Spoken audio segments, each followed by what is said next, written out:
Hello everyone, welcome back to another episode of Teach, Sleep, Repeat. My name is Dylan. And my name is Hayden. And we're doing it again because Hayden made me redo it because he was like, oh, I feel ill and I want to do it again. I want to do the whole intro. Guys, I know you all love me and care for me. I've got my third cold in about a month. Can you message me on Instagram at Teach, Sleep, Repeat Podcast and just say, Hayden, shut up. No one wants to hear it anymore. We've got Lee with us today, Mr. P. If you're in the UK, you'll absolutely know who Mr. P is. He's the teacher. Podcast. He's the teacher. He goes on podcasts. He's got his own one. He goes on other ones. He's been on the news agents. He's been on ITV this morning. He's done loads of different stuff. He goes on tour. Exactly. He's the guy. And if you're not in the UK, well, you may have heard of him, but if not, you're going to learn a lot more about him today. But the main thing we chatted with him about is artificial intelligence. Lee came on the podcast last year. We talked about, is it okay to use AI when you're writing reports? He is actually one of the founding members of TeachMateAI, which has been designed to help teachers harness AI in an appropriate way that is actually helpful. Hayden, we had a good chat, didn't we? We had a really good chat. In fact, so good that we're not even doing our normal intro today. Normally we waffle on about ourselves. Don't people want to know what we've been up to this week? Oh, I reckon they absolutely don't. And you know what? We had a really nice chat with Lee. It was quite long and we didn't want to make this any longer. Stop talking then. Let's get him in. Whoa. Let's go to it.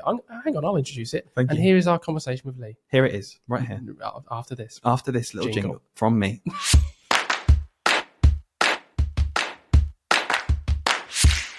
Hello, Mr. P. Hello, Lee. Welcome back. How are you doing, mate? I'm very well. How are you two? Very good. Hayden? Oh, I'm very good. Yeah. We're still here. We're getting used to the lack of sleep, but it's all good. Yeah. We had a quick chat, didn't we, about before we started, because obviously you had triplets when you were teaching, and it pales in significance. I'm like, I think I'm okay, actually. Yeah. You're the one person we cannot moan to. Well, do you know what? That's probably my biggest flex now. So obviously I had them quite young, so I was only 25, I think, when I had them. So a lot of my friends have had their kids in, well, just a little bit older, and that's it now. Anyone who ever speaks to me who've just had kids, they're like, I don't know how you did it. And my honest answer is neither do I. It was just sort of like a blur for the first year. But yeah, no, they've all turned teenagers now. So yeah, I've got that adventure ahead of me.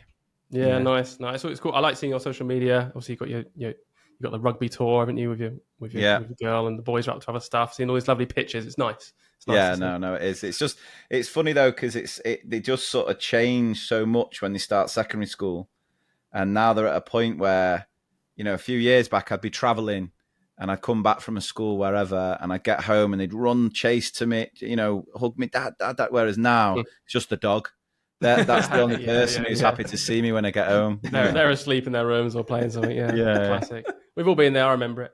Anyway, It's been a year since we spoke to you last time on the pod. And last time we spoke to you, you were just embarking on your tour. So I really wanted to just catch up with you a bit before we dive into the juicy stuff. And we can talk about how we couldn't go for like 7 reasons in a row. Yeah, because we were going to come to your tour. You got us tickets to your London one. And Dylan, I think you just had Rory. Just been born. Like weeks old. Yeah. And obviously Lauren train strikes. was heavily pregnant. And we were like, come on, let's do it. Let's have a night out. It'd be nice. We went down to Margate train station. Train cancelled. Well, that's fine. Wait for the next one. Next one cancelled. So, no, come on. We've been here 20 minutes now. It's like sunken fallacy, whatever it's called. We've been here. We might as well wait. Next one cancelled, and we went home. Yeah. Do you know what? I always get asked about like traveling with all the the CPD. I'm here, there, and everywhere, and people always say, "Do you drive Do you not get the trains?" It's like, no, it's so unreliable. It's ridiculous. But no, it was a shame. Like the tour was just unbelievable. Like obviously we did the first tour. Well, we sort of had it planned to do, and then the pandemic hit, so it got pushed back. And what ended up happening is we ended up doing more and more dates with that first tour, because it was sort of smaller venues, but here, there, and everywhere. Yeah. And to be fair, it got quite, it was amazing, but it was really full on. So I ended up being in a position where I was teaching, traveling to do my CPD, and then every weekend was traveling to do these shows. And I think I really hit a point of burnout by that summer. And so when we organised the second tour, I sort of said, right, look, we'll do it over the October half term and it'll just be condensed to those 2 weeks. And the promoters were like, yeah, right, well, we'll book you bigger venues, which was very nerve wracking because it was a step up from 300-seater theatres to 1,000-seater theatres. But yeah, it just exceeded all my expectations. Like every single show was just absolutely incredible, and the audience and the reaction and how well it went down. I think obviously that first half term, such a good time to do it, because it's like everyone's crawling to it. So I think it became almost like something to look forward to get you to the half term break. And it was incredible. So massive thank you to anyone who came along. I really, really do appreciate it. And it is so weird when you put it into perspective of making a few videos on social media a few years back has led to playing the Hackney Empire and places like that. So I'm really, really grateful.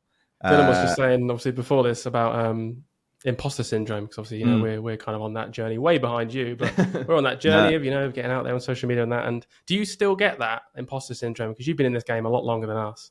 Yeah, but I think it's sort of a good thing. I think like I do. There are certain occasions where, and there's been things I've actually turned down because I just didn't think I was the expert for it. So there's been times where I've been asked to, can you come in and do this, that, and the other around topics that I'm not as sort of not that I'm an expert in any topic. Do you know what I mean? So I try and know my own limitations with it. But I mean, the first show we did with that tour was Glasgow. And I'd say that was the most nervous I've been for anything, because it's a different. Obviously, I think doing the CPD and the training that I do in schools really helps with then doing the shows, but it's a completely different sort of adrenaline. If you're funny on your CPD course, it's like an added extra, whereas people are paying to come and it's a prerequisite. So. But I try and embrace it, and I know I'm very lucky because the audience and the following I have are just incredibly supportive, and I think they really like seeing someone within our profession, when it gets so battered and bruised and sort of demeaned and undermined, to have someone who's actually doing well, or speaking out and representing teachers in what I hope is a positive light, is something everyone can get behind. Well, I was going to say that it's absolutely true. The number of people, again, we spoke saying to some of our colleagues, saying, I was speaking to Lee tomorrow. Any questions you want, just fire them my way and we'll put them in the Q&A, because we're going to do a Q&A later in the episode. Yeah. And straight away, someone said, my first question, does he remember me? Because apparently you met her when she went to see you on one of your first tour days. And I was like, I'll ask him, but I don't know. Do you remember Thanasia by any chance, Lee? Just say yes. I get asked that. Do you know what? I'm getting to a point now when I've been doing this that long that I'll go into schools, I'll do my CPD, and I'm looking around going, I've been here before. And then they'll go like, you were here last year. I was like, bloody it's just my memory's shot. The slides quick. Yeah. So, it's great. Brilliant. I love it. Yeah, and again, I think we said it last time, but from our point of view, again, obviously we're way earlier on in this journey. We enjoy like making silly videos. We enjoy the podcast, chatting about education and stuff. But you're absolutely right. I think for a lot of people, you are on a bit of a pedestal for them, not in a bad way, but in a really good way, as to say, Lee, you do this job. And again, one of the questions later, I'll bring it forward now, because it was basically, how do you do it? Because I think a lot of teachers see it and they go, this is a stressful job. This is full on already. Even teachers who are part-time, the mental load doesn't really change, because all three of us here are part-time in school, but we still need to know our kids as well as if we were full-time. Like that mental capacity of thinking doesn't change. And I guess the question is like, how do you do it? And you kind of touched on it last time you spoke to us, but do you find, are you burning out still now because you do all the extra stuff, or do you find a way to make it work? Yeah, I mean, it can be. It depends. It ebbs and flows as far as how much I take on at any time. I mean, I am incredibly lucky in the school that I'm at, and I think my school obviously value me and what I can bring, and just trust me. So, my time in school is great, because I'm sort of allowed to try things out, and I'm allowed to, innovate and give things a go without the worry of, if it doesn't work, we're having to, necessarily worry in that way. So I'm incredibly, lucky with the school that I'm in, for one. And then the sort of social media side of things, I see that much more as a hobby. With all the traveling I do, if I've got to a hotel for like 6-7 o'clock at night, I've got a couple of hours before bed, and making a couple of silly videos on social media is going to keep me sane, I suppose. And yeah, I mean the traveling side of things, I've sort of got a bit of a better balance with that off the back of the pandemic as well. I think before the pandemic, that was just what I always did, and I'd be away 3-4 nights a week, and that was so full on, and I didn't realize because it was just what I was used to. And then obviously the pandemic hit, and I was at home for the best part of a year, and couldn't do any of the training in person.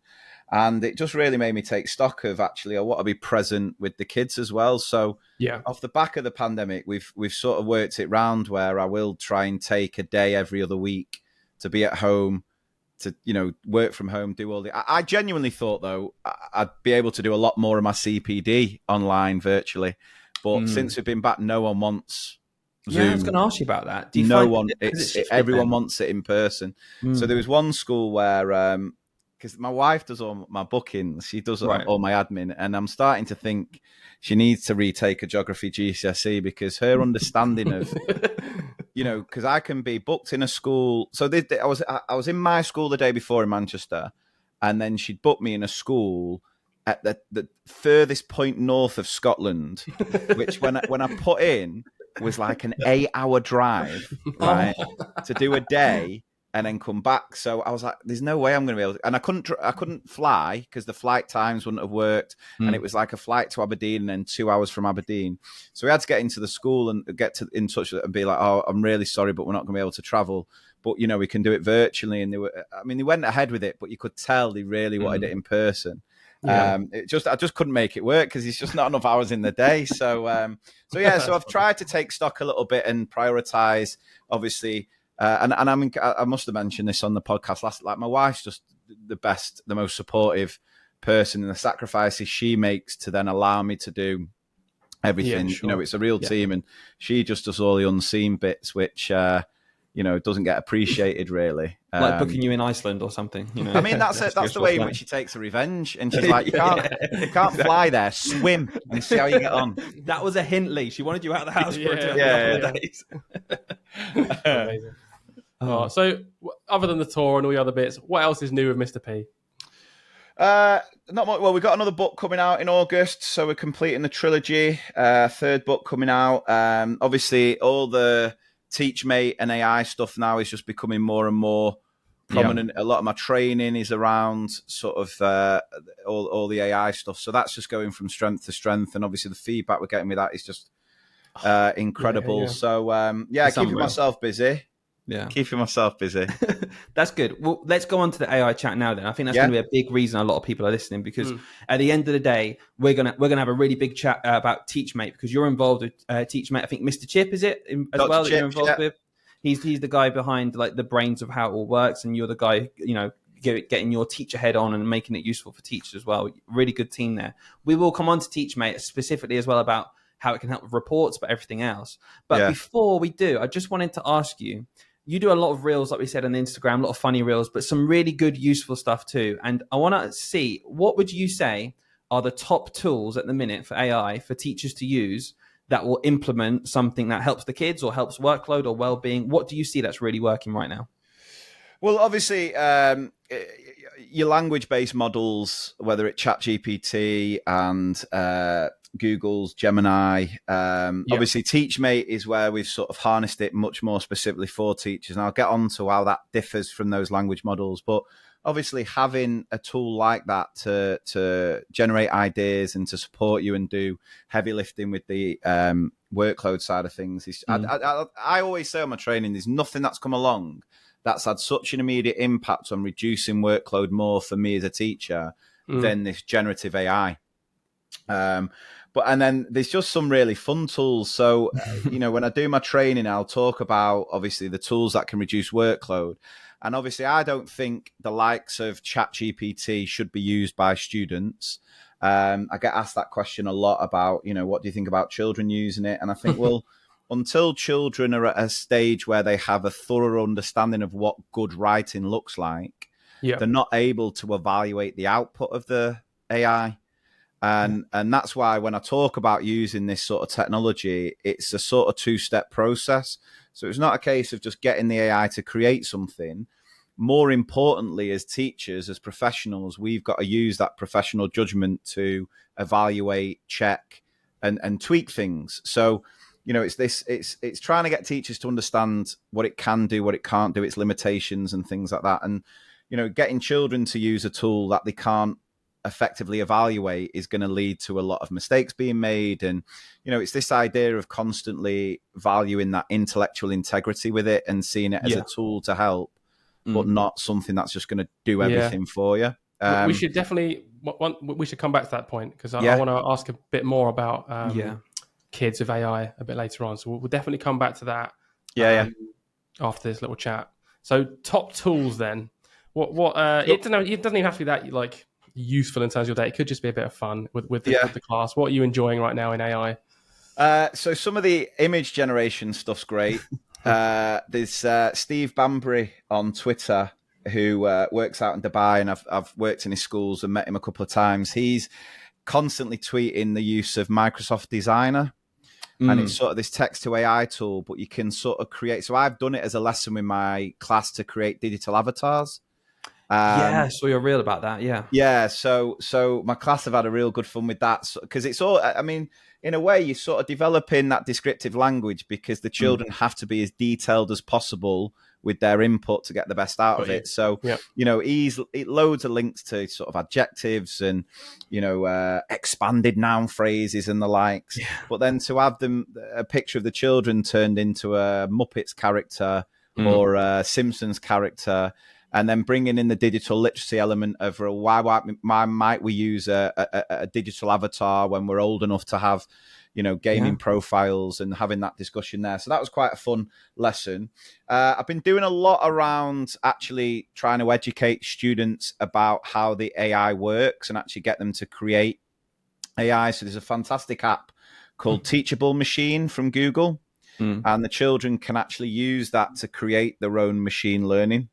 Wow, that's cool. So that's been quite good. And obviously, if you've got it on an iPad, you can easily put images in. So the idea is you can pick your categories, you then upload your data, your images. So let's say we wanted to do different types of animals, and I've got, amphibians, reptiles, and so on. The more data I then put in, and then the AI analyzes that data, looks for the patterns, and then creates a little model where you can then hold the camera in front of a picture of an animal, and it will be able to tell you what. Oh, that's awesome. So it's sort of teaching that, and again, loads of cross-curricular use with that, and then the music stuff's great. I don't know if you've tried any of the music. Since I saw your videos, I played with some. We did a water cycle song. It was brilliant. The kids so engaged. And it's just incredible. So we've had a couple of tools on TeachMate where you can rewrite the lyrics of well-known songs to explain a concept. And then you just need the instrumental from YouTube. But there are tools now like Suno, Refusion, and there's another one that's just come out called Udio, so UDIO. Okay. And with the Suno one, you just go in and you say, right, write me a song about states of matter in the style of, 2000s pop punk band. You can't use the actual name of the band because of copyright.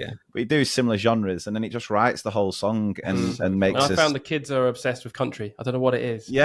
Country music. Whenever I played with it with my class just for like 5 minutes. That's Beyonce, isn't it? That's the Beyonce effect. Yeah, I don't know, maybe. But they were like, when I was like, "Hey, come on, guys, give me a style." Then we've told it what to write about. They're always like, "Oh, country."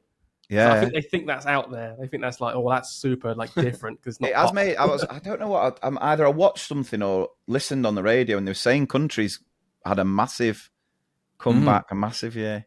Here's another one for you. So yesterday in school, we had we're advertising for a deputy head, so we had all the interviews and stuff, and I had to sit in on one of the assemblies, and the candidate did this assembly, and it was all about like growth mindset and reaching for your dreams. They're really, really good. And she used like a couple of books, and then she finished off and whacked on Unwritten by Natasha Bedingfield.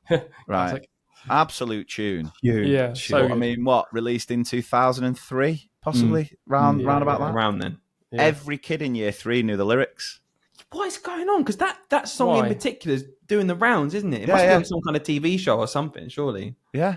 I mean, I'm not going to lie. If I need a bit of a pick-me-up, If I've been driving for 2 hours to get to a school and I'm like, I've not got the energy, that's my go-to song.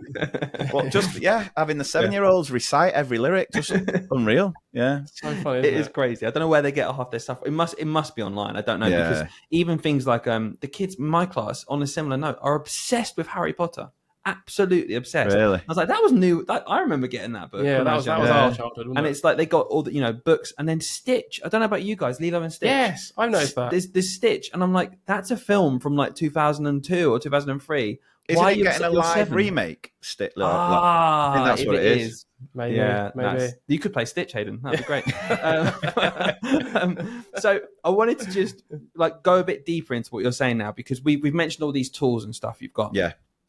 And I think a lot of teachers will want to know the difference and between ChatGPT, like a language model, like you said, and something which is just trained to be a bit more specific to teachers. And I'm basically talking about TeachMate at this point. Yeah. Because I think from someone's point of view who's a bit older, doesn't have as much experience, might be a bit scared by ICT. We all know those teachers who, help me fix this, turn it on and off again, and they're like, that's as much as they know.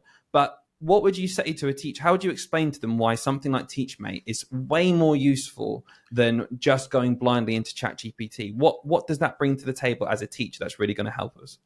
Yeah, absolutely. So before I do that, I think there may well be a couple of teachers listening to this who aren't even at that point of using any sort of AI. And what I found really interesting, I think TeachMateAI did a question recently where they asked, do you use TeachMateAI?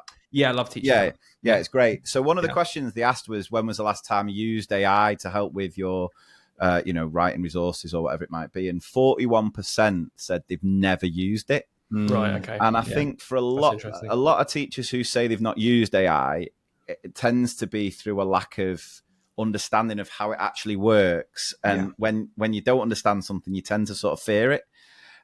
So I think before we get into differences there, just a sort of little bit of an idea of how the AI works, because I think a lot of teachers, when they first see it, it sort of looks magical and you're like, oh my. So, I mean, if you think of a sort of traditional computer will work by following an algorithm. So we as humans will tell a computer what to do and it just sort of follows that. So a computer doesn't have any capacity to think beyond what it's sort of being told. Yeah. And that's why, computers have never been able to sort of think for themselves. Whereas with AI, it is slightly different. Now you are coding, but you are essentially coding the AI to think and learn in the similar way that our brain learns, by feeding it data.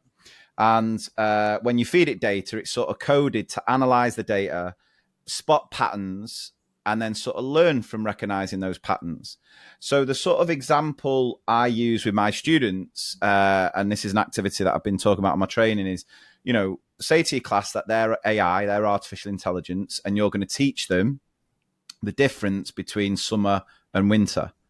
And then you show them a load of pictures of winter. So you're inputting the data and you ask the children to spot patterns, and they'll say things like, it's cold, there's no leaves on the trees, it's raining, it's snow, this, that, and the other. And obviously the more data you feed in, the more patterns you recognize, the more confident you become in being able to predict the right result. So then you do the same thing with summer, and you notice other patterns. Sunshine, rain in this country. No, sunshine, ice cream, that sort of thing. And then what you should be able to do is hold up a picture, and based on all that data, the children should be able to say, well, that's winter because someone's wearing a coat and it's snowing.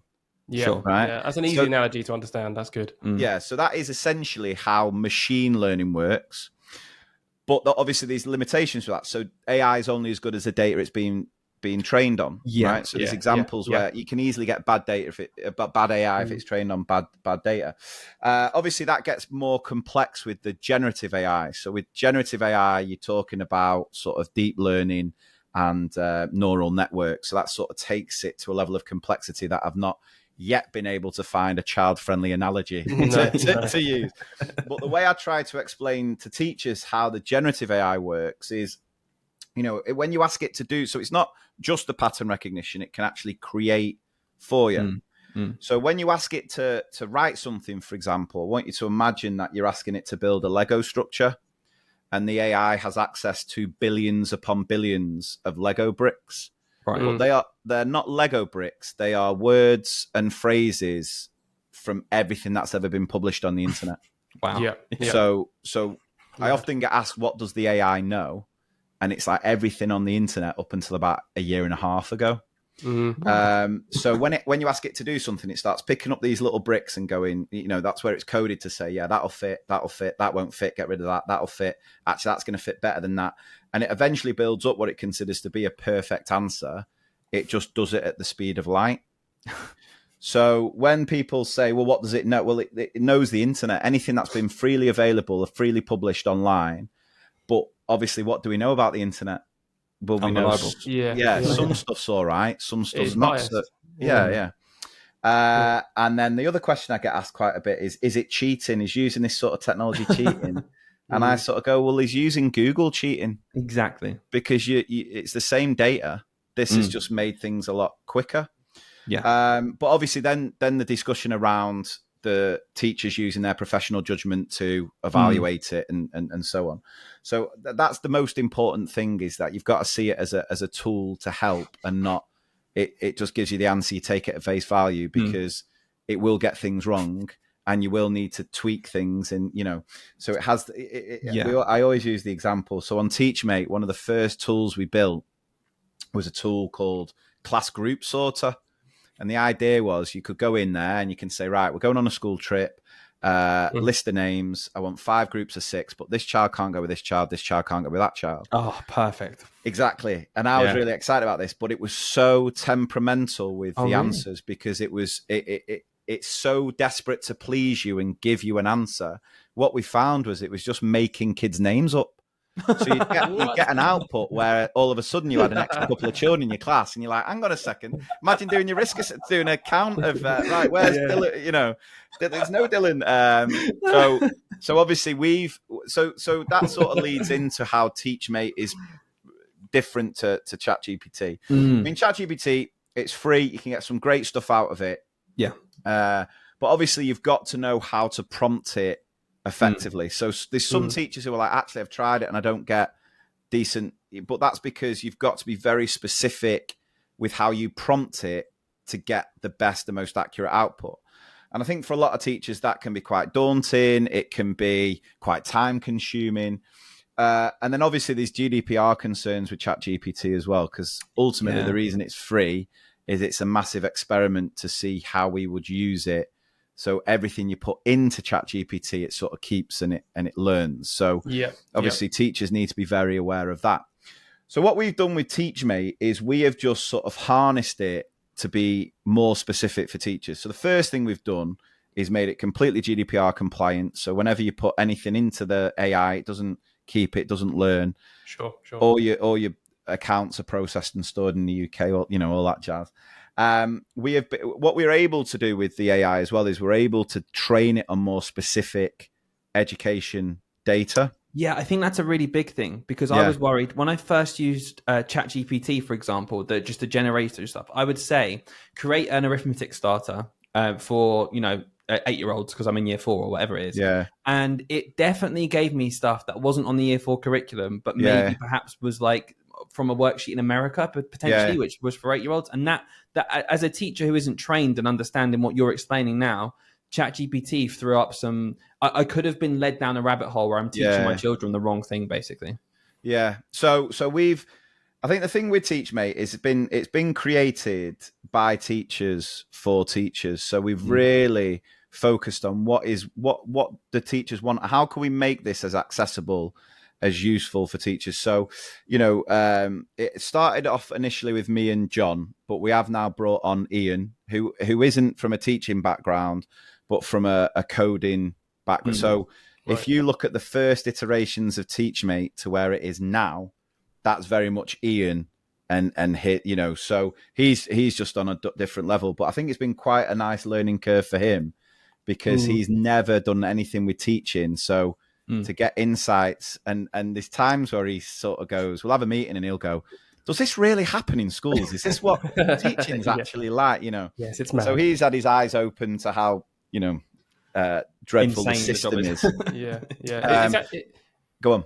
Sorry, it's really good to know, actually, but just as someone who maybe is a little bit more savvy with AI, but again, still not maybe, on your level where you're working with it a lot. Because I had honestly assumed or presumed before this that TeachMate just kind of used ChatGPT, but put the framework there for you so that you didn't have to ask the questions or work out how to navigate ChatGPT. That's kind of how I assumed it worked. So hearing that actually there are even tweaks to the way it accesses GDPR compliant, and uses it's more trained on from an education perspective is really interesting to know because I never knew that. So there's a tool on TeachMate called DocuDive, and you'll see on there the list of documents that have been trained into the AI, and you can sort of interact with it in a way like ChatGPT, so you can ask it questions. So do I tell you this story? Well, hypothetically, right, a school got Austerity recently, and I don't know this school at all, but one of the teachers got asked, a question was sprung on to the teacher around the Keeping Children Safe in Education document. And the inspector said to the teacher, do you know the most recent updates? Now, the teacher didn't off the top of her head, but thinking quickly went, we had a staff meeting on this, and I took my notes down on my iPad. Do you mind if I just nip to my class to get them? So the inspector went, yeah, no worries. She went, got her iPad into that DocuDive. What are the most recent updates to Keeping Children Safe in Education? Which ChatGPT wouldn't be able to give you because the updates have only happened in the last... But because we fed that in, so Ofsted brought out some documentation about using AI. That's been fed in. So we're able to just save time from you know what the DFE are like. They'll drop a document, a 100-page document at Friday, 9 o'clock. No one's got time to sift through everything. Whereas we've been able to utilize the AI to say, right, summarize this. If you had to lead a staff meeting on the key changes, what would they be? And it'll sort of do that heavy lifting. So obviously, really funny, though. Sorry, go on. What's really funny about that story that you just said there is a lot of people, I think, natural instinct will be like, oh, that's cheating, that's naughty that they got away with that. But really, the way I'm thinking about it is is that actually any different to if she had written notes on an app and went to get them? Because the point is, in that moment, she didn't know. Yeah. Does it matter how she then went and found out in 10 seconds, whether it was notes she wrote or it's just a document that she found? I don't really. Maybe I'm being naive here. I don't really see why that would even be a bad thing. No, I'm with you. But that's why we've called it TeachMate. So it's like your little mate that can help you when you need a bit of a hand with stuff. Yeah. So obviously, so that's and then obviously we have streamlined the process, so it's sort of minimal input from teachers to get the maximum output. And I mean, there's loads of other little, ways in which we've been able to improve things. So one of the most recent updates now is because we're so aware of trying to get teachers to evaluate, and we've built an editor within the browser. So as the output comes out, you can go in, change, add things. Oh, that's cool. There's a refinement bar so that you can then go and say, actually, I want you to include this, that, and the other. So it's made it even easier for teachers to really prioritize, like I said, that intellectual integrity. And then these other so the quiz generator, that's great. I've used that. That's one of my favorites. Again, I was in a lesson the other week, and sometimes you'll do a lesson where the children grasp things a lot quicker than you think, and they whiz through the work, and you're sort of like, oh my god, I've got 15 minutes here, what can I fill the time with? And I just went straight into the quiz generator, and it's like, right, choose the curriculum, year 4, states of matter, give me 12 questions. It generates the questions, but then we've worked it in so you can download the output as a Blooket, a Kahoot, quizzes. Cool. So it's then straight into Blooket, which the children are absolutely obsessed with. Yeah. And you've got a nice little end of unit assessment that the children just enjoy because it's done through a more fun and it's medium. Done in 10 seconds. And you can trust it because it's trained, like you said, it's trained in the curriculum. I wanted to mention, I've got a few colleagues, again, always come up to mention, because we're the ones pushing in our school. We say, TeachMate, all this AI stuff, it's amazing, blah, blah, blah. And we had a staff meeting recently where our SLT purposely came out and said, you can use AI when you're writing your reports. It's absolutely fine. You can do that. And I thought that was great because people like me and Hayden, a few others might just do it because we know it's there and we know it works. But others maybe a bit nervous, thinking, "Oh, am I allowed?"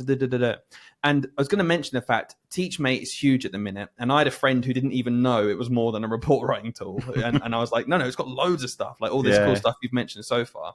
But I would say, and I don't know if you agree with this or not, but the report aspect is huge. And that for me, when people talk to me about AI and TeachMate and these kind of tools, report writing is the number one thing I can point to immediately and say, this has saved me tens of hours. I've managed to have days with, I've had days with Rory instead of writing reports now. And like, as a new dad, that's unbelievably valuable. And to anyone, they want that time. So again, we touched on it last year. Do you feel like attitudes are shifting, or do we still have quite a long way to go in terms of using AI to help us do this job of writing reports? Oh, definitely. I think there's a lot now that it's been there, and we've had it for a good year and a half now. I think people are more open to it for sure. I think this time last year there was a lot more apprehension. I mean, the thing with reports is, before you even get into the AI, you've got to question, how useful, or how just some of the horror stories I hear about how much has to be included in a report, for me, is just bewildering. You'll still get some schools who are doing more than one report a year at primary. And then the level of detail where it's multiple pages because you've got to write a paragraph for each subject. I mean, I've been talking about that needs to be gone for years, yet still schools are doing it. So, if you're using, again, outside of AI, if you're using tools such as Class Dojo, Seesaw, massive advocate for Seesaw in my school. And one of the added extras of that is you can give parents access. So anything that goes in Seesaw, parents will see. Well, if you've got that going through the year, so whenever you're doing a certain topic, the parents are seeing what you're covering. Why would I then need to summarize that as a paragraph at the end of the year? Because it's creating more work. So obviously streamlining what needs to go into a report and what actually is useful, what the parents want. They want a summary. They want a sort of general comment, really, more than anything, about how the child is as a whole, so that for one. And with the AI, it's putting to bed these myths and debunking that's what, I've spent a bit of time making a few videos about that are going to be released over the next few weeks, because, this idea that they're not personal, I think, is one of the most ridiculous things. So last year, TeachMate wrote over 120,000 reports. Wow. Helped teachers write over 120,000. You're welcome. That was all me. And it is funny because there was one account, and it was like an individual account, which ended up writing some like 3,000 reports. And it's like, was that just you, or had you shared your login? I see. Hey, just how many classes are you teaching? So wrote over 120,000, or helped write over 120. And when I was talking about it on social media, so when I was making videos about it, I'd get quite a few negative comments from parents who were up in arms and they're like, I can't believe teachers are being lazy and letting AI write the reports, ruining this. It's not, And I wanted to reply, and I've come to learn that you can't, because there's no arguing with anyone on the internet.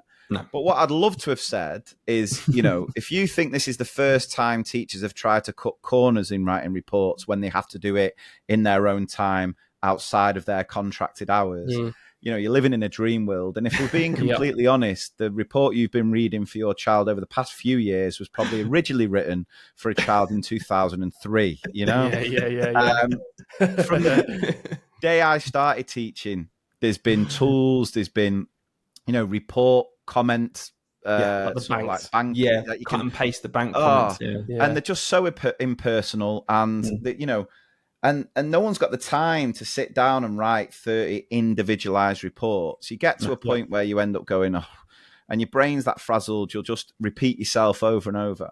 The feedback we were getting from teachers was that it was actually creating the most personalized set of reports. It's true. Because, and I think you mentioned this when you were talking about it, your time and efforts focused on the child.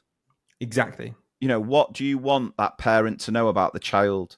Not constructing it into a fully formed sentence and making sure you don't use the same word here, there, and you're inputting, and this is the thing to remember with AI, it can't just generate things from nothing. We've designed these tools to encourage you to include as much information as you want. What the AI does then is just tidy it up into a nice sort of coherent paragraph, which you then check and which you then tweak, and you include anything else that you want to. And I just think for that, to save time, it's just such, and what frustrates me is there are schools, I've had a couple of messages just this week. How do you convince SLT when they've turned around and said, under no circumstances do you use AI? Just do it anyway. Well, I convinced someone at school. I convinced a colleague at school to use it ages ago, to be fair. And it was quite a simple task, really, because we both sat there for about 30 seconds and wrote down like a bullet point list of things we'd want to mention about the child in the report, right? Yeah. Like positive things. And then we thought of a next step as well. And we kind of decided on that together. And I was like, okay, let's go away and write a comment up, and we'll compare and see, who took the longest and whose comment is kind of the nicest. And obviously, the joke was I was done in like 15 seconds because I just literally copied and pasted my list of adjectives and things that I wanted to put in it into TeachMateAI. And it generated a comment, and I had a quick check over it. It was done, and obviously they spent 20 minutes trying to beat me making this. Trying to be William Shakespeare, and we showed it. This child is the most beautiful since summer's day, so we don't need to do that. And we took it to someone else and just showed them the two comments without explanation and said, "Which one do you like?" And they said, "Oh, they're both really nice." Yeah. And that was the end of it. And it was sort of like that, and it just kind of made them realize that no one's looking at it thinking, oh no, that one's done by AI because look, it's got that copyright thick symbol on it. It's like, no, there's nothing. It's just words structured into a paragraph with all your personal ideas. So I mean, do we then do the same with when the little red line comes up on Microsoft Word to say you misspelled a word? Is that a case that you can't do it on Word anymore because the technology is helping you? I mean, I've got a question for you, Lee, because I had this debate last year, and I never asked you this, and I want to know what you think, right? Because I've formulated an answer now. I've had a year to think about it. But someone online said to me, I already know the answer. Lee, so. I thought about it at the time. Though I was a bit like, oh, I didn't know what to say, and I had time after. But someone online just said to me, and they were very anti-AI for reports, and they said, okay, then using AI for your reports, would you be happy putting at the bottom of your report, this report was written by AI?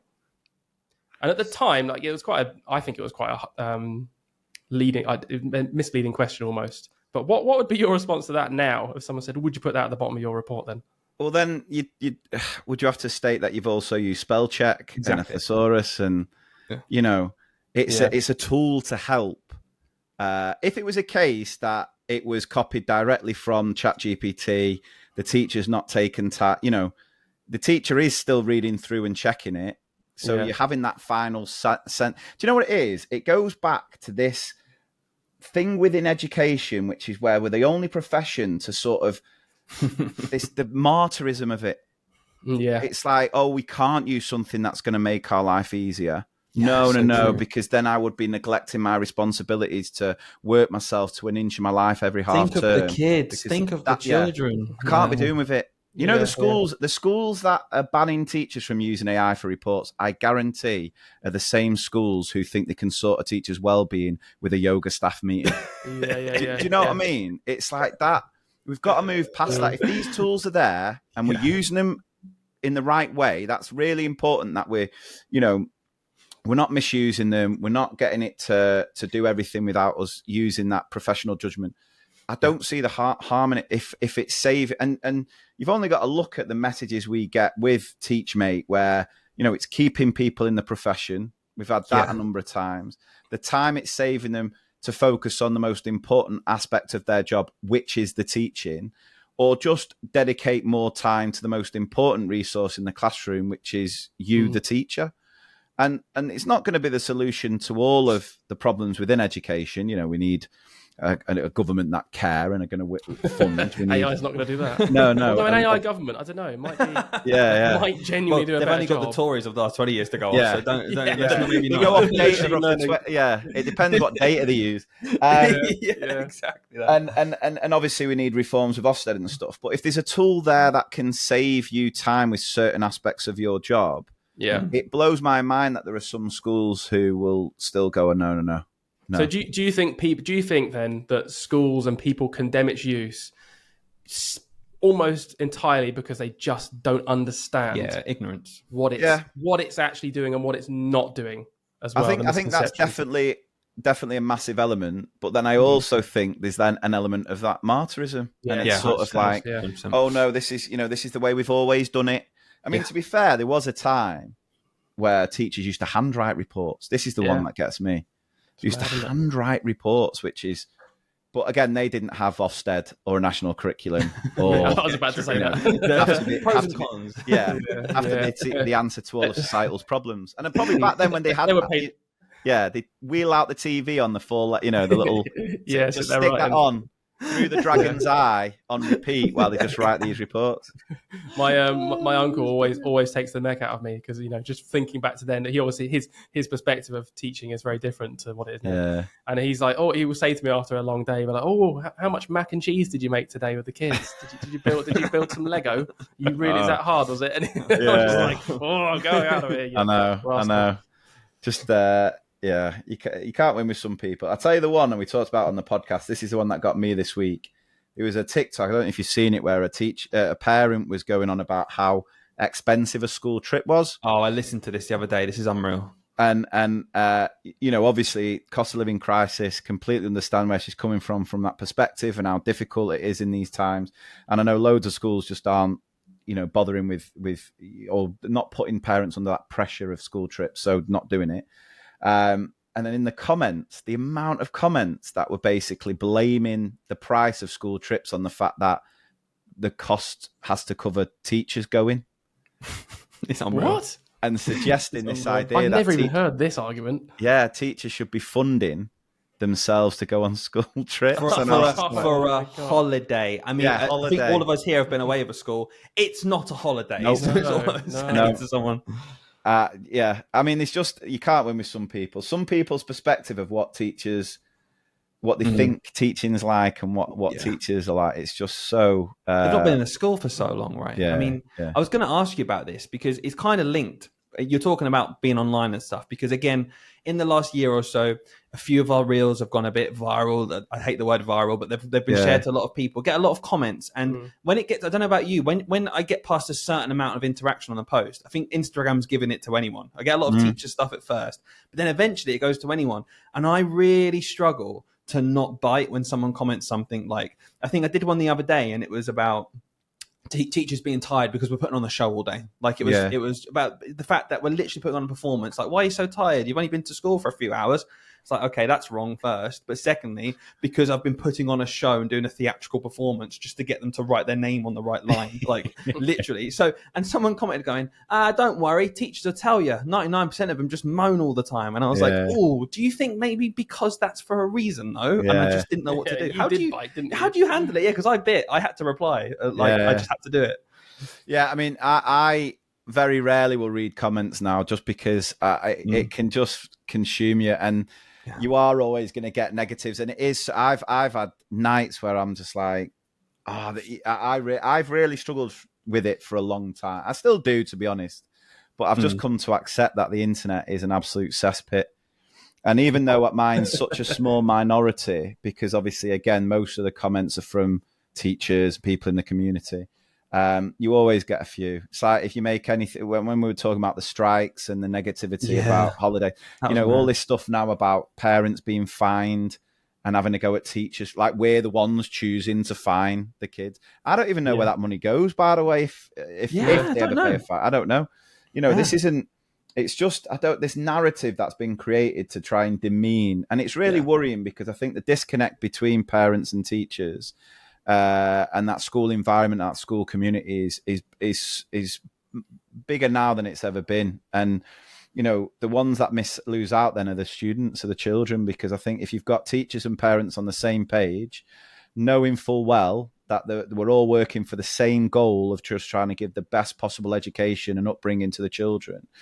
But it's so disconnected now. It's just constantly, teachers are just taking the brunt of so many faults in other areas of society, really. So I try not to get too down about it, but you can't help. You just get negative. I always just think, well, it's nowhere near as bad as what an 8-year-old will say directly to your face with such a a smile of love and innocence, and you're like, that is the worst thing anyone's ever said directly to me. So I was on playground duty. And this year 3 child was stood behind me, just laughing hysterically, like absolutely. Do you know, to the point where they can't even breathe? They're laughing that much. And I turned around and said, "What's so funny?" And this little year 3 girl went, "My whole body can fit in the shadow of your stomach." And then just what? And it's like, well, if I can deal with that, anything you see on the internet, I can probably deal with. Yeah. I tell you what, you get thick skin being a teacher, don't you? It's all the time. I mean, yesterday, like my literal last interaction with a kid yesterday. Right, I was leaving school, and she just said to me, she looked at me, you know, that sort of look of like examining you, but kind of disgusted as well. Oh, yeah, you need a shave. I was like, excuse me, and she was like, bit of exfoliating might go a long way too. And then I was like, "Ta-da," I walked out, and I was like, what? Yeah, just ruthless, absolutely ruthless. So my favourite one was Hayden told me once. I taught a child lower down in the school, and they'd gone through. Hayden was in year 6 with them. And Hayden told me once, they simply said to him, I wasn't even in the room, by the way, just said to him, "Oh yeah, Mr. Price. Yeah, no, nice teacher, but really annoying. He always used to have coffee breath, though, when he taught me. Never drank a cup of coffee in my life." Just bad breath. And every time you go to that kid now, you're like, just having a little smell. Yeah. You're right, mate. Yeah, do you want to put a fronted adverbial on that, please? Yeah. 7 boxes of brutal. in his pocket. They're absolutely brutal.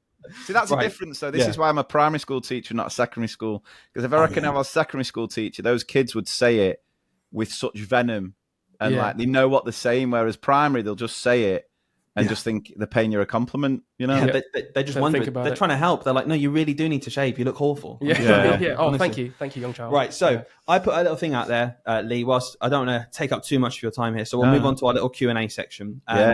Obviously, it had a lot of questions come in. Some of them are nonsense. Some of them are very interesting. We'll try and answer them, in a few sentences rather than be here the whole day. So, number 1, I thought this was really interesting. What do you see yourself doing in 5 years' time? And the context was, we talk a lot about the stresses of teaching and how it's, not manageable. And you do a lot of other stuff other than teaching as well. So, in 5 years' time, where do you see yourself in terms of your career? I couldn't say. I mean, I'd love to just be doing exactly what I'm doing now. I think I've got the best of both worlds. And Would you think of quitting teaching? There are times, there are days where I'm like, but there's elements of it, and I think again, being in the unique position where, with the school that I'm at, and the not having to necessarily do all of the mundane paperwork, similar, so I recognize how fortunate I am there. And obviously I think with everything else that I do, the authenticity of still being in the classroom really helps and matters. And, so as long as I'm still enjoying the element of teaching, it's the teaching I love, it's the education system I hate. Exactly. But who knows what might happen in my school? Who knows what might, but as long as I can continue to enjoy it in the way that I do, I'd love to still be doing it. Hard to answer, isn't it? Because it is dependent on a lot. But like you said, I think all of us are united, and I think everyone listening who's a teacher, we're still teachers because of the kids. So do you have a plan? Is there a 5-year Mr. P plan? Are you that kind of guy that will have those like 5-year, 7-year plans, or you just kind of go with it? No, just got to roll, just got to ride the wave and just, cool. I've got a couple of things that I'd love to, so I don't know I've like, off the back of the books, I sort of put together a pilot for a sitcom, which is sort of like, because I think there's always something out there for secondary, there's nothing that's done. Yeah. And I've had that, it's just impossible to get anything greenlit at the minute. It's, so that would be extras, that would be my ultimate goal of taking the stories from the podcast and my career into a that would be unreal. That would be cool. Right, next question. Maybe you can think about this for one of the scenes in your upcoming show. What is your favorite ever number 1 combo of school dinner and dessert? Ooh. Tricky one. I thought I couldn't trick question, because school dinners are terrible. Not my school, mate. My school is, and the cooks absolutely love me. In fact, whenever we get a school dinner, other staff members will moan because I'll get like 3 cheese whirls instead of their 1. Just got to sweet talk them. What would it be? There's too many to choose from. It's tough. Yeah. I used to just like the sponge and custard, classic. Oh yeah, the sponge and custard. Oh, yeah, chocolate sponge and custard. Rice pudding. I love a rice pudding. Yeah, that's classic. That is a classic. A bit of jam in the middle, like in the circular, classic. And they do a mean chili con carne in my school. So they used to do these lovely chicken wraps as well. Oh, I'm hungry now. I'm hungry now. Making me hungry. Right, next one. This was from Dan on Twitter. Honestly, this is really random. On a scale of 1 to 10, rate Manchester United's season this year. It's mate. You must have seen your post. Yeah. It's been awful, hasn't it? Oh, there has been moments. We're a team of moments, aren't we? Yeah. Like I was actually at the Liverpool FA Cup game. Unbelievable. Best atmosphere I've ever seen. But then the next week we just it's just inconsistent. So what do you think, Hayden, about the old football, eh? Oh yeah, that old kicking of the old ball is bad and sometimes good, isn't it? Just get me going. That I'd say a 4. I think that's pretty fair, to be fair. Right, next one. Hayden's not seen these questions either. Sorry, Hayden. Go for it. I'm enjoying it. So, what is the biggest change in teaching you've seen since you started from today? What if you had to pick one thing and you think, wow, this is completely changed? That's a big question. I know. This is from Shannon. I would probably say I'm in between sort of the workload and the funding. Right. Or it could even be just the sort of way society looks at teachers. Yeah, kind of all linked, isn't it, those things, to be fair? Sort of the difference now in what teaching was seen as a job to what it was like when because I'll tell you that this is ridiculous. So when I was at uni and I was studying primary education, and I remember I went on a night out with because I was like one of the only few males in the whole cohort of 150. It might have been 10 lads in a cohort of 150. And I remember there was a night out we went on, and my brother, who I do the podcast with, came along, and he just could not get over how many females that were training to be teachers. So that became his chat up line for the next 4 or 5 years, where if he was on a night out and he was making small talk, he'd go, "Oh yeah, I'm a primary school teacher," and and it worked. Imagine saying that now. Imagine being in a club, turning around to a group of girls, going like, "Guys, I'm a primary school teacher," and they'd be like, "Oh, bags under your eyes." Yeah, that's just giving me the ick. Like, do one. So I'd probably just say that how it's valued and how the chat lines have changed. But I mean, the funding side of things. I was talking about this recently about when I first started teaching. I had a conversation with a colleague. When I first started teaching, it was never an easy job, but it was manageable, and there was so many more opportunities for the kids. Yes, so exactly. The point where I realised that things were going massively downhill with the Tories was after the 2012 Olympics. Now, pre the 2012 Olympics, the amount of investment and money that went into school sport, like we had these school sport partnerships, and there was funding for coaches to come in for every different sport, like the amount of stuff we used to do, the amount of competitions we used to go. So my school won a couple of awards within our local area because we were able to offer 5 hours of PE a week for children, and we were going here, there, and everywhere. And of course, if there was a cricket tournament where I'd be out of class for the day, there was someone to cover. There was either support staff or supplies. Wow. It was affordable. And then as soon as the Olympics finished, the Tories just cut all the funding, and the difference now in what kids get.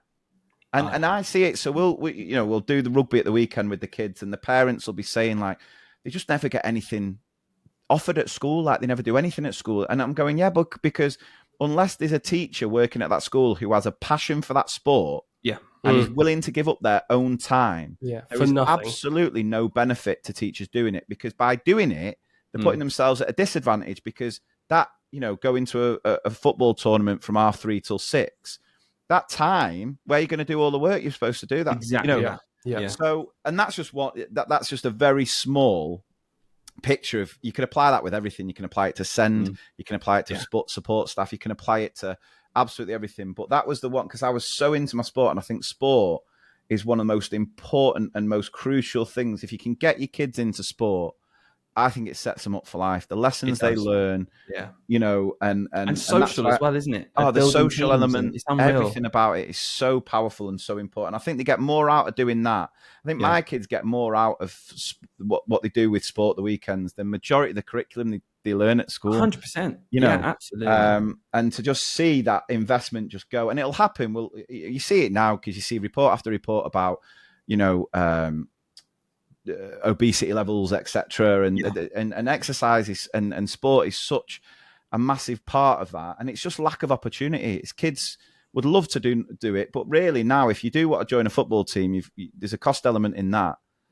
Yeah, it's all travel time. If it's at school, it's built into the daily routine of these children who don't get these opportunities. And there are some children out there, whether we like it or not, whose parents won't do that enrichment stuff. And it being in school directly means that every single child gets the opportunity. I completely agree with you. I feel like we're in a situation now where, and I know I've only been teaching 8 years, like maybe not as long as you or Hayden's quite, but I feel like now more than ever, if I compare it to when I was at school, teachers and schools are expected to provide more than ever with less than what they've been given. It's unbelievable. And both of those things, we're at like a point now. I'm actually at the point now, I don't know about you, Lee, where I look at even the next election and if governments change and stuff, I don't actually understand how we can even get back to a point where it's good again, because we're so far away from it. Do you think it's a lost cause, or do you think it's worth fighting for still? The thing with the election is, I know a lot of people are always saying, well, Labour are no different. It can't get any worse.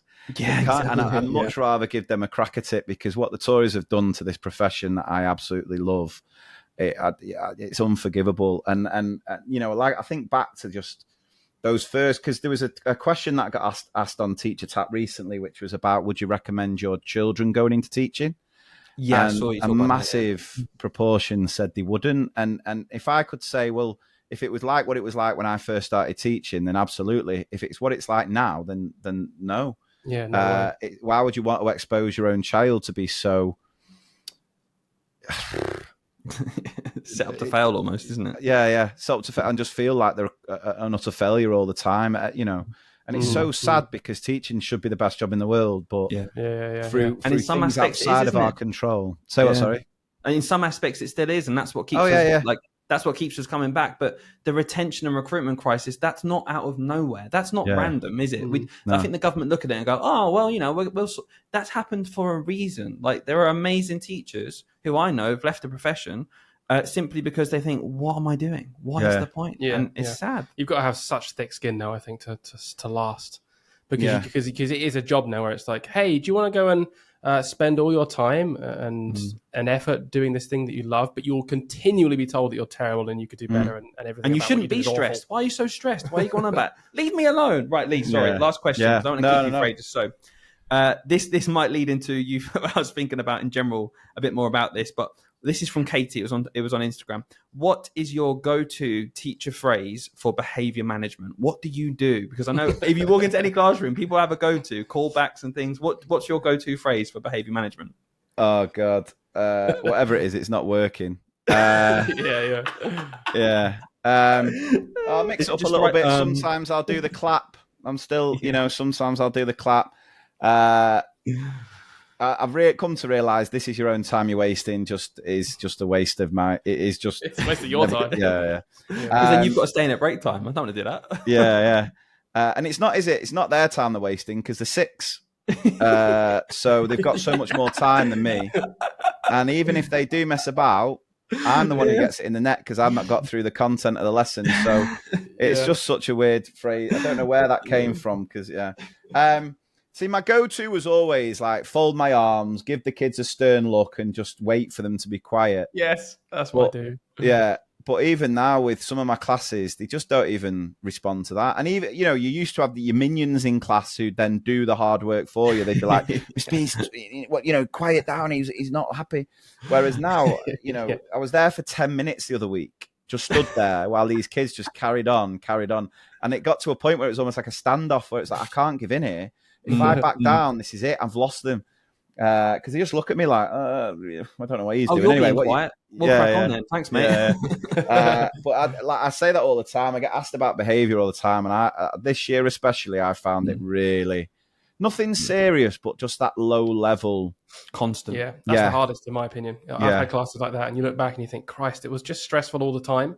Because no one's really. It's like you can never pinpoint it, can you? You can never quite pinpoint it where it's coming from. Though, but if it's one child constantly being disruptive, it's a bit easier to identify. But when it is like 6, 7, 8, when it's more than you can just see instantly, constantly doing little things, you can't. It's like you can't say something without like discriminating against someone else. I'm like, I better say that because I don't know if it was them or was it them. And it's constant. It's hard. Do you ever have that where like you teach and you see a kid that's not paying attention and you sort of go, and what did I just say there? And then they repeat exactly what you've said. Yeah. That's correct. Well done. Moving on. Like, oh God. I always joke it off. I always just make it a laugh. Otherwise, I was just testing you. One thing I do at the moment, because I've taught year 6 for a couple of years now, and it doesn't work. I don't know why I do it, and I continue to do it. Is like if they're not lining up nicely or whatever. Sorry, but that sums up teaching, doesn't it? It doesn't work, but I continue to do it for some reason. It's a habit. We all, after in a break or lunch or whatever, we all line up on the playground, so the whole school can see each other in different zones. And the year 6s will line up terribly because they're year 6s, and all the time I'm like, whoa, guys, you are role models to this school. All of the other year groups are looking at how you line up, because when they get to year 6, they're going to remember how you lined up and they're going to line up like that. So do you want to be setting a bad example? And it's like, I say it every single year. The first cohort I said it to, the kids were in year 3. I have them in year 6 now. It made no difference. No. I'm still saying it. Yeah. How are you feeling about the SATs? Are you all ready for that? Yeah, I'm just not that bothered by it. And I'm luckily, most of the teachers I work with, it's just one of those things. I'm like, the most stress, I said this to my head of year yesterday. We both agreed that I don't get stressed about how the kids are going to perform. They'll perform how they perform. Yeah. We've done what we can do. There's nothing we can do now. But what is stressful is getting it all right, like all the access arrangements and getting them in the right rooms and all this stuff. That's what my head of year is like. That's the only bit that's stressing me out. But no, SATs-wise, I don't know. It doesn't bother me. I don't know how you feel about it. I do think they'll go if another government come in. Do you? Yeah, That's I'm hoping that we're getting Bridget Phillipson on the podcast. Oh, nice. Yeah, she's the shadow. Hey, I don't want to. He won't know. She's the shadow education secretary, right? Yeah. That'd be really interesting. She's reached out, and I just think it'd be really interesting to just put a few things to her about, how you're going to solve this, what you're going to do about this. But that's a big thing, though, isn't it? Yeah, because like you said, I think a lot of teachers, traditionally Labour voters, aren't we, as teachers, really? But a lot of teachers I've spoken to have done what you've said earlier, which is like, but I don't know what Labour are going to do, though. And actually, I think the closer we get to it, she needs to do that kind of thing where you're going to lay out, okay, well, this is the differential. This is what we're going to get instead. And that'll get few people. This is probably the most unsure I think anyone's ever been about Labour. Like, I think all my diehard Labour fans, I do think there's elements where he's sort of letting the Tories cause their own downfall. He's sort of being very reserved because he doesn't, whatever he says now, he's just going to get scrutinised to death. So once the election gets called, that's where I'm hoping he'll take a stance on certain things. Yeah, I mean, the best thing Labour could do, I think, is bring back the Sure Start centres. I mean, obviously reforms with Ofsted, but the Sure Start centre, I think so many issues now stem from the fact that there is absolutely no support from that sort of being born to school ready. There's nothing. Yeah. And I think I definitely took that for granted when I first started teaching, because you had these Sure Start centres, and it's just, I don't know if you saw the research where they've said kids who lived closer to a Sure Start centre have done better with the GCSEs. Oh, wow. It's not a coincidence, is it? And I think if you look at the issues around, there's loads of stuff being published about mobile phone use and kids being on mobile phones. And I made a video the other night going through the is it OECD? No. Anyway, some research into kids' media use. And it's something mad, like 38% of kids from 5 to 7 have their own mobile phone. And it's it's not like it used to be, is it? It's not a Nokia 3310. It's a smartphone with TikTok and Instagram and algorithms and things like that. It's an addictive tool. You might as well just line up a couple of shots, some cigarettes, and anything else, and be like, go on then. But we would look at that and go, that's crazy. Don't do that. And I think we need to shift our attention. I completely agree, to be like, no, let's not let this happen, please. That's awful for them. Yeah, because I think because the majority, don't get me wrong, there will be parents who don't do the best for the children, but most parents want to do the best for the children. They just don't know what the best way is. and there is nothing for them. There's nothing for them. And so those programs like Sure Start, which was all about intervention, support, helping with all different aspects, if they were still around and funded the way they were when I first started teaching, they would have picked up on the mobile phone use, and there would have been classes, there'd have been information packs, there'd have been so much more support, so that wouldn't have become the issue it now has become. So I think the reason that teaching's become so much more difficult now, because we're expected to do more with less, but we are expected to pick up all the pieces around other failures, which is the austerity measures. Those austerity measures that came in 2010 to whenever it was, we are now seeing the consequences of that. We are now seeing the complete, the other thing that Sure Star Centres did was they were able to recognize and put in place sort of diagnose, getting things rolling with that. So it wasn't left until children started school and then teachers having to take on all of that work. There was so many benefits. And I just think if you want to sort the retention crisis out, recruitment crisis, you've got to have something in place that takes that weight off it being a school, something for schools to address. You've got to have the wider picture, haven't you? It's a lot of it's very narrow, I find. Like, we'll pay maths teachers $6,000 to train to be a maths teacher right now. And it's like, okay, cool. But actually, that's not solved any long-term problem. And I think that's where I'm at with the election now. I'm like, it needs to be huge changes, and we're going to have to wait 5 to 10 years to see any kind of difference. It's going to take that long, and in the meantime, they're going to be attacked. I think for things haven't changed quickly enough, and I don't know. I'm a bit less optimistic, but I really hope. But it's all reactive. That's the problem with this government. It's all reactive. Nothing's ever been preventative. No, and I think with a lot of, I always talk about this with, when it comes to education around the internet and social media, is that the best form of prevention is education. And it's like, we have to wait until things get so bad and so drastic and then go, oh, right, let's write a mobile phone ban.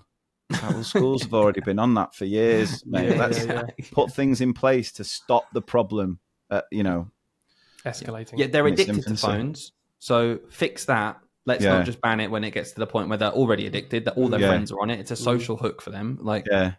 It's crazy. It's crazy. Well, that's my questions, Lee. I appreciate that. No, thank you very much. Yeah. No, it was really good to have a chat, mate. Before we go, anything? Obviously, you've got the book coming out. Do you know the name of the title of the book was released? Surviving the School Year, it's called. Yeah. So it sort of talks you through a typical primary school year, all the ups and downs, and it's sort of not advice just for teachers, but parents as well. And making you aware of when you get your kid to primary school, these are all the crazy things that you will experience. So I've got that coming out. And everything else ticking along. We'll hopefully do another tour in due time. I was going to ask you that, Do you think you'll do that? Yeah, we might have to come to this one. Definitely. Definitely. Sorry, tickets for sure. No, banging. Yeah, that'd be cool. Amazing. Well, it's always nice to chat to you, mate. Thanks so much. Thank you so much for having me.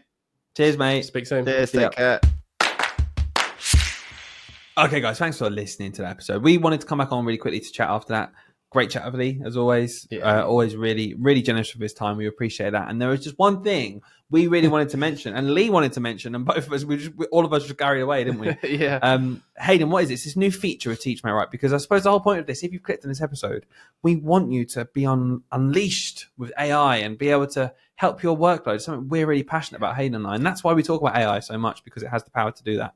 So with TeachMate, Hayden, what is this new feature they've got? They've got this new feature that's coming out. I imagine, actually, when this episode is released, this will be out as well, because it's brand new. It's called Clone My Tone. And let me just quickly explain it, because I think one of the biggest misconceptions about AI, and one of the biggest worries, actually, I suppose it is legitimate, is that when it produces your paragraph, it doesn't maybe sound like you. Some teachers have a real tone. I work with someone who's like, well, it doesn't sound like me. Even though it's good, it doesn't sound like how I would write it. They've got Clone My Tone. And I think it works like this. You will put in an example of how you write, whether it's one example or more, I'm not too sure yet. We'll find out, I suppose, when it's out. And the AI learns how you write, and it will mimic your tone in the way it uses it. I just think that to me is an absolute game changer. I think the AI is already a game changer, the report writing, and this is like a whole nother level of how I just can't imagine someone being like, no, don't use this. Yeah. It's perfect now. That's what TeachMate, a big thing that people were talking about was they were saying, thank you for listening to feedback. I think that was a big thing for teachers, was that worry of, okay, they can agree with all the workload things, but whether we like it or not, or whether we agree, there are some people who just want it to sound like them, and that's fine. You can't tell those people they're wrong. Yeah. But like, this is just another way in which, within 3 or 4 years, I think we'll look back and think, wow, I can't believe we ever thought this. Yeah, we did it differently, but what the hell are we doing? But yeah, I wanted to mention that because actually it's something we had in bold on our sheet here, and we still didn't even mention it. We know we're like guys with our little sheet. If you listen to episodes normally, it's there. Dylan let me in this week. He didn't have his little notepad where he does his own one, so that was nice. But anyway, really enjoyed that chat, Dylan. It's always so nice hearing Lee talk, and we could have talked, I'm sure, for another hour, but there we go. Maybe we'll have to get him on another time in the future. Whoa! Stay tuned for more episodes.